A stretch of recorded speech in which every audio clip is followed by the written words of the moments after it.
শুকর খাওয়া হালাল হতো, কেউ শুকর খেত না, গরু খেত সবাই।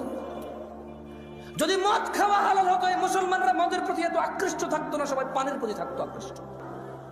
ওয়াল্লাহি যদি নামাজ পড়লে পাপ হতো, তো ফজরে তুমি মসজিদে জায়গা দিতে পারতা না। মুহাম্মদ সাল্লাল্লাহু আলাইহি ওয়াসাল্লাম বলছে দাড়ি রাখো, এরা কাটে। বলছে টাকনুর উপরে প্যান্ট বড়, এরা নিচে পরে। এখন নায়কেরা দাড়ি রাখে, এরা দাড়ি রাখে। আল্লাহ তাআলা বলছে হালাল খাও, এরা সবসময় হারামের প্রতি ঝুঁকে থাকে। ইসলাম যত কিছু আদেশ করছে, মুসলমানদের বর্তমানে কাজ হয়ে গেছে সবকিছুর বিরুদ্ধাচরণ করা। শুকর খাওয়া হালাল হতো, কেউ শুকর খেত না, গরু খেত সবাই। যদি মদ খাওয়া হালাল হতো, এই মুসলমানরা মদের প্রতি এত আকৃষ্ট থাকতো না, সবাই পানের প্রতি থাকতো আকৃষ্ট। যদি সুদ আর ঘুষ খাওয়া হালাল হতো, তাহলে আজকের যে মুসলমান আমার চোখের সামনে আসি, আমার মনে হয় এরা কেউ সুদ আর ঘুষ খেত না। ওয়াল্লাহি যদি নামাজ পড়লে পাপ হতো, তো ফজরে তুমি মসজিদে জায়গা দিতে পারতা না। গান শুনলে পাপ হয়, কনসার্টে জায়গা হয় না। গান শুনলে পাপ হয়, কনসার্টে জায়গা হয় না। ইন্টারনেটে মিলিয়ন বিলিয়ন্স ভিউ হয় ওইটার। বাবা মায়ের সাথে বেয়াদবি করলে পাপ হয়, কোন সন্তান তার বাপ মায়ের কথা শোনে না। একটা সামান্য মেম্বার, ইউনিয়ন মেম্বার, ও বেটা এখন 2 লাখ টাকা খরচ করলে হওয়া যায় কি? আগের যুগ আছে সম্মান হতো। আমি রাজনীতি বক্তব্য দিচ্ছি না, ফ্যাক্ট বলতেছি, নিজের উপরে নিয়েন না কেউ। আমি রাজনীতি বুঝি কম, তাই বলি না। আমার শত্রু বানায় শুধু শুধু নিজের শত্রু বাড়াইন না। আমি নিরীহ মানুষ, মনে আপনার কষ্ট যাবে শুধু, ব্যাস। আমারও ইনশাল্লাহ কিছু করতে পারবেন না, আমিও পারবো না। আপনাদের যা করবে, যদি কিছু হয় ওটা আল্লাহর তাকদীরে আছে, আমার হবে, আপনার হইলে ওটা আল্লাহর তাকদীরে আছে, তাই হবে, ব্যাস। That's it. এই জন্য দেখবেন বাবা মায়ের অবহেলা। ওর যদি খালি ইউনিয়ন চেয়ারম্যানে বলে ওকে বলিস তো একটু দেখা করতে, ও লুঙ্গি কুন্ডা পড়বে, এই টেনশনে পড়ে যাবে, যাইতে হবে রে। ওর বাপ মা ওকে ডেকে পাঠাইলেও বলো যে আসতেছি, বলে দিস পরে আসতেছি। আমার একটা জিনিস বিবেচনা করে দেখলাম, যত কিছু আল্লাহ তাআলা হ্যাঁ করতে বলেছে, তত কিছু আমরা অনীহা করি। উনি বলেছে বিয়ে করো, 2টা 3টা 4টা পছন্দ মতো, তৌফিক অনুযায়ী। আমরা প্রেম করি 2টা 3টা 4টা সিম দিয়ে। দেখেন উনি বলছে বিয়ে করো 2টা 3টা 4টা, আমরা করি প্রেম 2টা 3টা 4টা। বলছে তোমরা বেশি বেশি বাচ্চা কাচ্চা নাও, তাহলে আমার উম্মত ভারী হবে, কিয়ামত আমি বিশাল এক জনসমুদ্র নিয়ে ইনশাল্লাহ জান্নাতে প্রবেশ করব। আমরা বলি একটা যথেষ্ট। উনি বলেছে বিয়ে করো, রিজিক বাড়বে। আমরা বলি আগে চাকরি বাকরি এস্টাবলিশ হয়, তারপরে বিয়ে।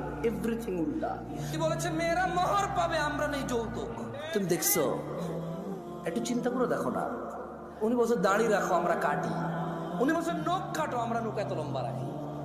তুমি বুঝতেছো না ভাই, আসলে এটা ও নখ রাখার শখ না, জাস্ট আল্লাহর বিরুদ্ধাচারণ করা, রাসূলের বিরুদ্ধাচারণ করাই হচ্ছে ওর উদ্দেশ্য। ওর জীবনের একটা এইম হয়ে গেছে।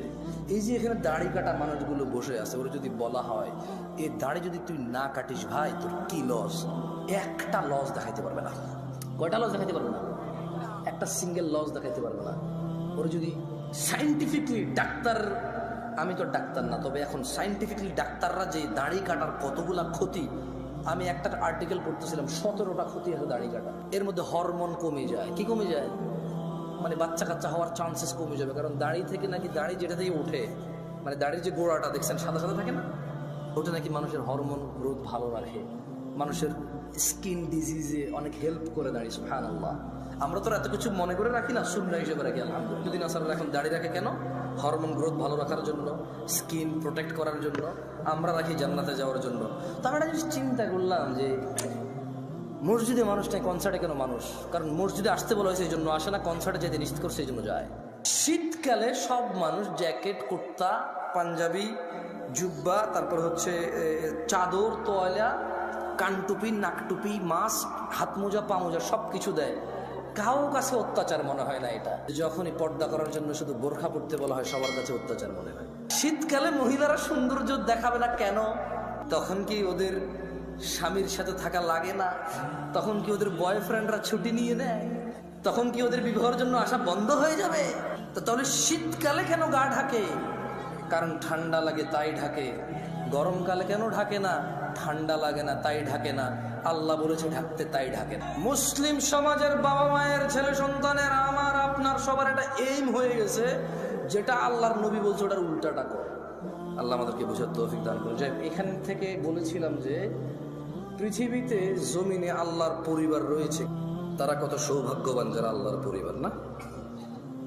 পরিবার কারা আল্লাহর? আন আনাস ইবনে মালিক রাদিয়াল্লাহু আনহু قال আল্লাহর নবী সাল্লাল্লাহু আলাইহি সাল্লাম বলছেন, এই জমিনের বুকে তারা হচ্ছে আল্লাহর পরিবার, যারা কোরআনুল কারীমের তেলাওয়াত করে সেই অনুযায়ী জীবন গড়ে, তারাই হচ্ছে আল্লাহর পরিবার, তারাই হচ্ছে আল্লাহর বিশেষ ভাজন, তারাই হচ্ছে আল্লাহর জন্য স্পেশাল।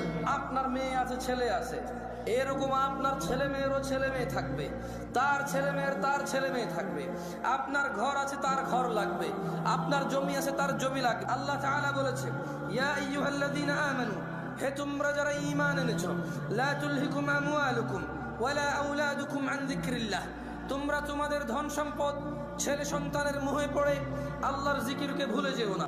আর যে ব্যক্তি আল্লাহর জিকিরকে ভুলে যাবে সন্তান আর সম্পদের মোহে, ফাউলাইকা হুমুল খাসিরুন।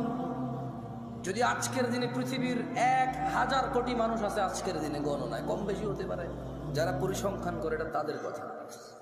আল্লাহ বলছে ফাউলাইকা হুমুল খাসিরুন, সবাই ক্ষতিগ্রস্ত, ধ্বংস হবে। ইয়ানাসিন্নামা আমওয়ালুকুম ওয়া আওলাদুকুম ফিতনাহ, নিশ্চয় তোমাদের সন্তান সম্পদ তোমাদের জন্য পরীক্ষা কেবল।